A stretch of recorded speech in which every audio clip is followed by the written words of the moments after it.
Good afternoon, thank you for coming. So, the St. Valentine's Day Massacre, film from 1967.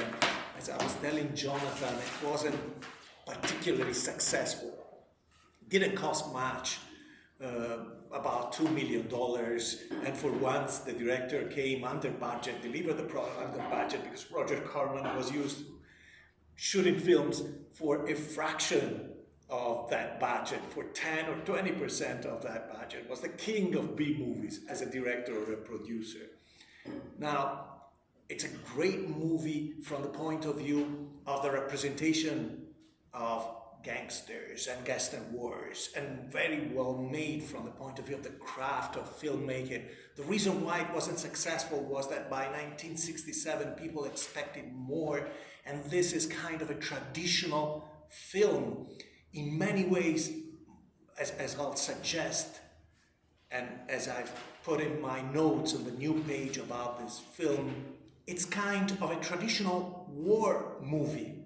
War movies about World War II especially were very popular during the 1950s and 60s, but when it came to the representation of criminals, people expected products that were more original. And think of Ocean's 11 from 1960, the colors, the pizzazz, the gusto of those criminals, or if you had a chance to watch at least a few scenes, the Thomas Crown Affair from 1968, completely different depictions of criminality. As I said before, I've prepared a few notes that I posted online, and you can read them extensively. They're not just short points, but they're in a narrative format. I just use bullet points so that you can separate the main ideas. But I'll just mention something now, and as usual, focus on the analysis of some of the frames and then show you a few scenes. So, as I said before, the premise to the film is that this film is based upon the truth. But rather than being a journalistic chronicle of the events leading to the famous St. Valentine's Day Massacre from 1929, it feels more like the history of mafia or gang wars in Chicago during the age of Prohibition. Remember the background, right? During the 1920s, the sale and distribution of alcohol was prohibited in the United States, and that generated, of course, a black market and created opportunities for smugglers and criminals controlling the distribution and the sale of alcoholic beverages. So a lot of money was involved, a lot of money at stake. The film will mention at some point that there were 12,000 sale points for alcohol in Chicago. And almost all of them were under the racket of the protection of mafia, or the Italian mafia or the Irish gangs. So people were profiting, and these organizations could grow, right, and pay and hire hundreds of people. In a way, it was their golden era. This created also a lot of myths. So most of the details are accurate, but some of the information and some of the numbers are slightly exaggerated, and you can find books, you can find websites if you're curious to know more about the real events. As I said, the structure of the film is the history of a war. History is the key point, the key term. History of the war between the Irish gangs controlling the north side of Chicago, the distribution of alcohol in the north side of Chicago, and the Italian mafia gangs controlling distribution and sale of alcohol in the south side of Chicago. And there are stylistic elements that contribute to this quality, to give this historical quality to the narrative. For example, the use of a narrating voice. But it's not just the narrating voice that you hear at the beginning and then later on. It's the quality of this voice. the seriousness, the almost dramatic tone that accompanies what you see on the screen. And then, of course, being a war, what you see here is a lot of symmetry and asymmetry, right? Symmetry because there are two sides at war, they're both preparing, and the director will show preparations, steps taken on both sides to fight this war. And asymmetry because mafia wars are not always symmetrical when it comes to the battlefield. Usually mafiosi or members of organized crime don't shoot at each other in the streets in all-out battles. They try to ambush each other. So there are a lot of asymmetrical attacks from both sides, but a lot of symmetry in the narrative. Roger Corman was a very efficient director, and in general, traditional, conventional Hollywood movies are based on repetition and variation. That's the easiest way to shoot a movie in just a few weeks, which would be the norm. So in this case, as you will see, there is at the beginning a meeting of Al Capone and his top-level collaborators, including a flashback, followed by a meeting of Bugs Moran, who's the head of the Irish gangsters, with his accomplices, which includes another flashback. And then different preparations to execute plots. They're trying to eliminate each other. Bugs Moran wants to eliminate first Pazzi Lolordo, who's the Sicilian mafia head of Chicago, under which nominally Al Capone operates, even though he was largely independent. And Al Capone wants to kill Bugs Moran, right? So both will use traitors, both will use deceit, and you follow these scenes being paired, right? You go from one side to the other. And this is true also of the camera angles. Camera angles are very simple. You'll see the camera following the point, the main point of attention, the main point of focus for the narrative, with zooming and panning, or you will see shot and counter shot. Someone is talking, someone is responding, etc. Very simple, well done, but simple. Let me advance this. Look especially, since this is the last film before we watch The Godfather, try to keep in mind, and we'll focus for the selection of the scene on the representation of Al Capone in this film, played by Jason Robards. And try to focus not just on the lines, but see the body language, the way he moves, the way the character occupies the space, and then the setup of the scenes. And you'll see that the leadership there is a very conventional leadership. Look at the furniture. Look at the various elements in the scene, including the paintings, the statues on the furniture. Look at the way they're dressed. And they're all dressed impeccably, from the top-level guys to the low-level mafiosi, mobsters, gangsters. And think of what I told you about borrowing, appropriating the theme of war, historic wars, to give the mafia version of those films, because those suits are really like the uniforms of soldiers. The same way the soldiers, if the circumstances will allow, will wear their uniforms in a very clean way. The same, you see, the same is true for the mafiosi. Okay, so look at the mise en scène, which is the total sum of the elements in the scene, from the lines to the objects placed around the scene, that give you a sense of the ambience and tell you the background to this story.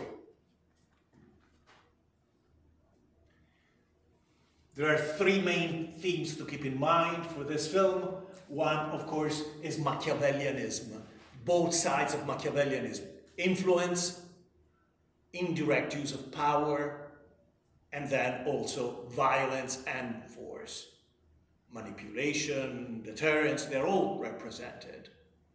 Then there is the theme that is proper of the gangster genre, movie genre from the 1930s, the idea that the criminal in these stories is trying to fulfill the prerequisites of the American dream.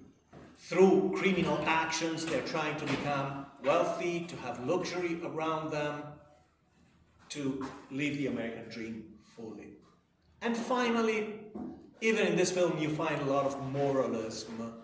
So, both the introduction of a slide with text saying this is the truth, which hints at a lesson that needs to be learned, then the use of very serious narrating voice, and whenever you have a key player shown on the screen, they'll give you the bio, what he's done before the time of the story, what will happen to this character. And of course, it's a story of crime, it's a story of pitfalls, of moral pitfalls, and the seriousness of the voice conveys that indirectly. And then at the very end, after the massacre is done, and neither Bugs Moran is killed nor Al Capone pays the consequences, is ever pinned for this massacre, even though all the suspicions were cast on him, then you have this epilogue where you see the people who participated at the massacres, what was the ending of their life. And it's usually a very sad ending. They were killed themselves, they died in prison, they died, but they were also sick, or as in the case of Al Capone, he died also of sickness.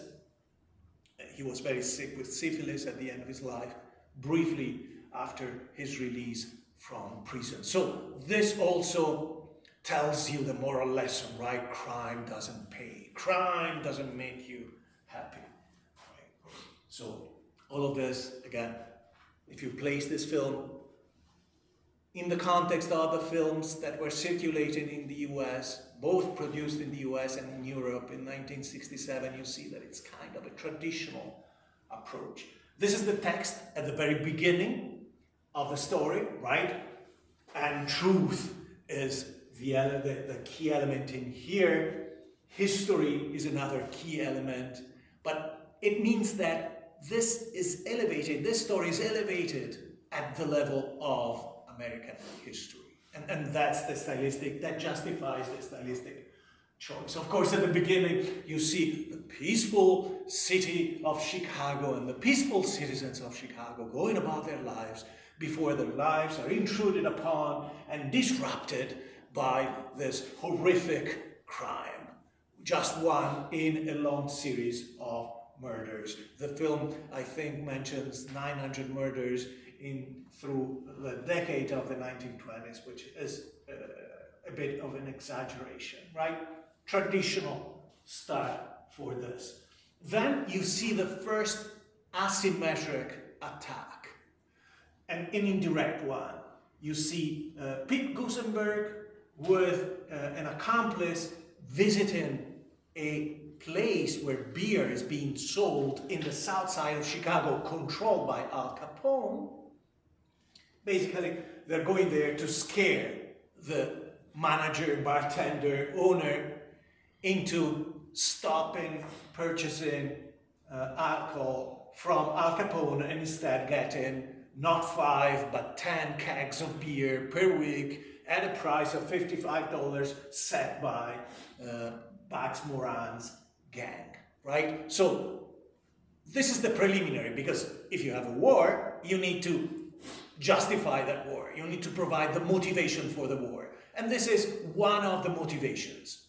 The Irish gangs invading the territory controlled by Al Capone, right? So if you have this model in mind, the narrative of the history of a war, then you know how you move from one scene to another. As in any war, the steps leading to the war follow an escalation. So you go from a relatively peaceful appropriation of a joint selling beer, and later on the character of Al Capone will say that 10 or 20 of those places that they ran have switched to Pax Moran's control. Escalation, you have an armed attack. This time is the brother of the character you saw before, the brother of Pete Gusenberg, Frank, who goes into an Italian shop to try and kill a member of Al Capone's gang, who will be seriously injured, right? But again, notice the use of violence, right? There is a machine gun. You don't see it because it's moving, the classic Tommy machine gun with the round magazine.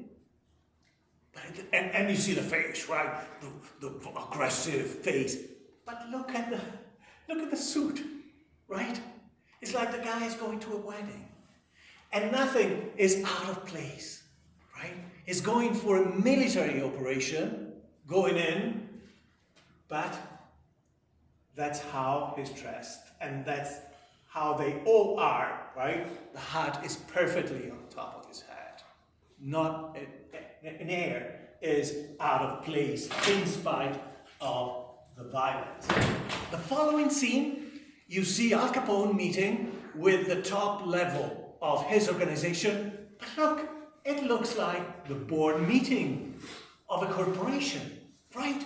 Look at the long table. Look at the glasses, right? They all have water, or they can have drinks there is a bar on one side of this room. They all have matching chairs. They all wearing a certain kind of suit. They have glasses. This guy will give a report with percentages, right? So can you imagine Al Capone, who was a very raw character, managing his campaign in Chicago, his criminal campaigns or operations this way, right? So there is a suggestion here about the model of leadership associated with this character, and in some ways it's close to what we will see in The Godfather, right? Now, and notice that they have a phone, because of course if you have a board meeting you need to be in communication with your operations, right? You cannot ignore it. They have notes or documents, printed documents. And this is not all, however, because the duality of power in Machiavelli is the slick side, which is influence, right? Respect, deterrence. But then there is the animal part, violence and force. And the character will play both sides. Because even though he is incredibly well dressed, the aggressive way he moves around and occupies the space, the way at some point in here he slams his hand on the table, the way he uses his voice to communicate rage, all of this alludes in the form of deterrence to the possible potential use of violence and force. All the while, the other guys are staying still. But this stiffness communicates something else, right? It communicates authority. They're all subordinates, so they cannot move. He can move around. He can come close to them. They cannot move, with one exception. The exception is a character who will become kind of the right hand to Al Capone for the operation of trying to eliminate Pax Moran, right? The flashback included in both meetings of the gangs. On the Italian side, the flashback takes you to a scene that you've seen already in Scarface, when Scarface is at a restaurant and cars with machine guns come by multiple times, shooting rounds across the windows of the restaurant, and Scarface has to go down on the floor. The same happens here. This is Jason Roberts, this is Al Capone with one of his associates in the restaurants, and they're being attacked. This is the conclusion of the meeting. This guy will receive a mandate to put together a plan and execute a coordinated plan to kill Bax Moran. And there is a contrast between this guy, Nicky, I think, who is more of a planner, right? More of a corporate manager saying, oh, it can be done, but I need 60 days, several weeks. And this guy who's more impulsive and said, no, I've already acquired information about places where Bax Moran can be found. I have an idea, I can proceed. And of course, he is favored by the capo. Next, you see the same, in a symmetrical way, you see the same kind of sequence. This is the other gang getting together in the more modest apartment of Bax Moran, but it's not more modest relatively, right? Still look at the luxury, but certainly not as imposing, not as impressive as the previous scene, simply because they want to show, of course, more emphasis placed on Al Capone, because this is a movie about a massacre that was ordered by Al Capone, but then also this idea that Italians have of power in a neoclassical or neo-Renaissance form, right, to be placed. So Bax Moran talks to his various members, and he too is walking around, showing both influence and force and strength. And there is a flashback. The flashback is the murderer Jaime Wise, who's the guy with the flower shop in Scarface. And this, as I said, is asymmetrical. Here you see it even more clearly because he goes to greet people who enter the flower shop thinking they're rich customers. And again, everyone has a perfect suit. And instead, these are being sent by Al Capone. They take out their handgun and they kill Vice. And to show how the war, the level of conflict is escalating, at the funeral of Vice, we see a flower arrangement sent by Al Capone himself, which is an act of spite, right? He killed Vice and then is sending flowers saying, I'm here, I'm Al. And you have this superimposition of Jaime Vice's face on scenes where the revenge of the Irish gangsters is shown. Here, the background is the same scene we saw before with Al Capone being shot at a restaurant, surviving that attack. And here you have other members of Al Capone's group being killed in front of a church, which is kind of a topos, a trope for this kind of films, and we will see it in The Godfather as well. Criminals killed in front of a church. Here too, during the meeting, someone receives a mandate, this time the mandate to kill Pazzi Lolordo and then Al Capone himself, although they'll never get to that level. The plan is being executed. The guy goes and hires a driver because they need a driver / mechanic. Cars play a big role in this film. Cars and machine guns. And the guy who received the mandate from Al Capone to kill Bax Moran hires Nick Sorello, who will play the part of the double dealer, will set a trap for Bax Moran. So we see Sorello as part of this plan stealing. You see the various steps to execute these plans. On this side, the first step is for him to steal a truck full of whiskey. Of course, whiskey, because of the prohibition, was very expensive, very valuable, because this whiskey will be sold to Bax Moran's organization to insert Sorello in that system.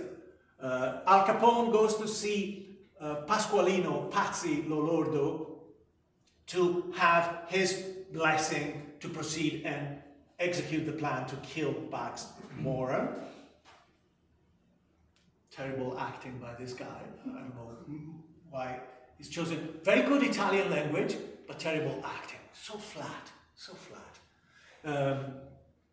Sorello, who's clearly, you will see, a very ethnic character compared to Al Capone. Al Capone is like an American hero in this film, whereas this guy is the stereotypical Italian in the language and the mannerisms. So he goes to deliver the whiskey that was stolen. But that is just a trap. That is just to place him in the context of the rival organization.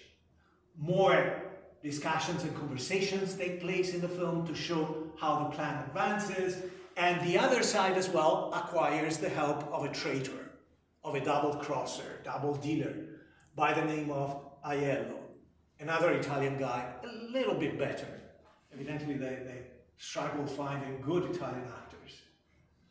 And next step in their plans on the Irish side is to put out of commissions the bodyguards of Pazzi Lordo, so that the day he's being killed, he's not surrounded by bodyguards, right? So they get rid of one, they get rid of two more. They're not killed, they're incapacitated, taken away the day before or the day of the murder. They go visit Pazzi and they gain access to the apartment because they have Aiello, and Aiello is well known, and there are two more Italians. And once they're inside, Peter Gosenberg kills Pazzi, right? And his wife comes over. And this too is a different kind of interior, but this time is the Sicilian Mafia. It's not Al Capone. You see the Madonna. You see objects that indicate that this is a family house rather than the place where an empire of crime, a criminal empire, is being run. In the next scene, you see the mansion of Al Capone, and there too you see this imperial grandeur, right? He's coming down the stairs, big staircase, to meet his guests, but all the while he's talking to a judge about morality. He's trying to build his network. Of course, they call him. There is a phone call. They tell him that Pazzi was killed. He's sad, but then he's also irate, right? And you have this rage expressed in Italian, may you go to hell, you and the next generation in your family, etc. But again, look at the background, right? Look at the elements suggesting the level of power. And this time, he is willing to take matters into his own hand. He has the gun in his hand because he's promising that he will eliminate the traitor, Aiello himself. The next scene is just a transition. It's necessary, or a filler. It's necessary, though, to explain why Bax Moran was not killed that day. And that's because he sent to the garage where the murders, the 7 people were killed, he sent this guy. And you have a chance to see that they're similar. There was a mistake. The people who were observing the place, casing the place so that once Bax Moran was in the garage, they could call the murderers, the killers. The people mistake Bax for this guy. Both had an inclination to wear brown, similar height, similar body build, quasi-similar face. So just to explain why that day Bax Moran was not killed and this guy who was not on the list was killed instead. This is the escalation of the trap. So Sorello calls back saying, I have another load of whiskey to deliver, but it's just a trap. There is no whiskey. It's just so that Bax Moran will be in the garage waiting for the truck to come in. And there is a bit of manipulation there, of course. Another step in the preparation of the trap, they buy a car that will be turned into a fake police car. Meanwhile, what is Al Capone doing? He's playing office golf, right? A mafioso playing office golf. He's a corporate manager, right? And look at the quality of the carpet, right? This is him playing golf, surrounded by his associate. He has Abraham Lincoln on the wall in his office, right? And look at the furniture, the elaborate furniture. And this time, he's leaving the office himself because he's going to kill Aiello, who has just boarded a train to leave town to avoid revenge. And you see here the aggression, the level of aggression. We don't see him killing people. This time and another time, the camera stops, the editing stops just before, in this case, before he takes out a razor, and before we can see him slashing the throat of Aiello, we cut to another scene. Two guys go to occupy an apartment in front of the garage so that they can see who's going in, and when Bugs Moran is there, they can call someone and the killers can come in. Again, very elaborate operation, military-style operation, and you can see a bunch of them planning in front of a map, again, similar to Ocean's 11 in a way, right? Look at the way they're dressed, look at the quality of the map. This is a military-style operation, and they're skilled laborers of the mafia, they're not goons. Meanwhile, Al Capone is in his villa, and here too you see the American dream, right? He did have a villa in Florida, here is in Miami, and you can see him living the American dream of the jazz age. These are the 1920s, think of The Great Gatsby, the novel, the films on the novel, right? Then you have a long series, and this is the moralistic part, a long series of short sequences, all the people, all of the 7 characters killed in the garage that day, the narrating voice will say, the morning of the last day, the morning of the day he was killed, he did this, he was thinking of leaving his wife and getting another woman, he was getting ready, right, one after the other. They follow all the characters. Meanwhile, the guys in the apartment on the other side of the streets check and see who's arriving, they count the people who are in. Bugs Moran is late because he receives a phone call. By the time he gets to the garage, the police car is already there because they mistook the other guy for him, and therefore he says, okay, the police is there, let's go get a coffee, and then we'll come back. The guys are killed in the garage, you know how it happens. 2 mafiosi were dressed like policemen, so that's how they got the 7 criminals to comply with their order to line up against the wall. Then they let 2 more guys in civilian clothes come in, they shot everyone, and then the policemen came out with guns in hands as if they had just arrested the people in plain clothes, and they left the scene. Bugs Moran is at the cafe, receives the news that someone tried to kill him. One of the guys survived, and this is the morality play, is there, is killing, and someone, the police officer tells him, you have to confess, this is the end for you, meaning repent. And then he says, do you want a preacher? Do you want to save your soul? And look at the face of this guy, right? The way they pick the actor, the expression itself conveys this moral judgment. And the guy dies, going to hell, right? Because he didn't help justice, collaborate, or repent in any way.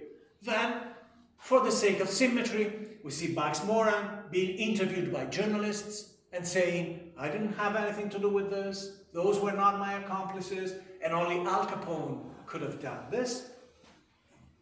And then you see, for the sake of symmetry, Al Capone in Florida talking to journalists and saying, again, he didn't have anything to do with it, but Bugs deserved to die. Then we go back to the mansion of Al Capone, because there are 2 more traitors on the Italian side who collaborated with the killing of Patsy, and they're brought in front of Al Capone, who will swing a bat at them, but the moment he swings the bat to smash their heads, the editing cuts to another scene. At the end, the epilogue, what happened to all the guys involved? Some of them were killed, and of course you see the grim conclusion to their lives, and to culminate with the burial of the 2 leaders. This is Bugs Moran being interred after he died in the 1950s, in prison and sick with lung cancer, right, saying, don't do these things because you'll be punished by man and you'll be punished by God. And the very last frame is Al Capone's tomb, and the narrating voice tells you that by the time he died, he had spent half of the next 20 years in prison, and his body was ravaged by syphilis.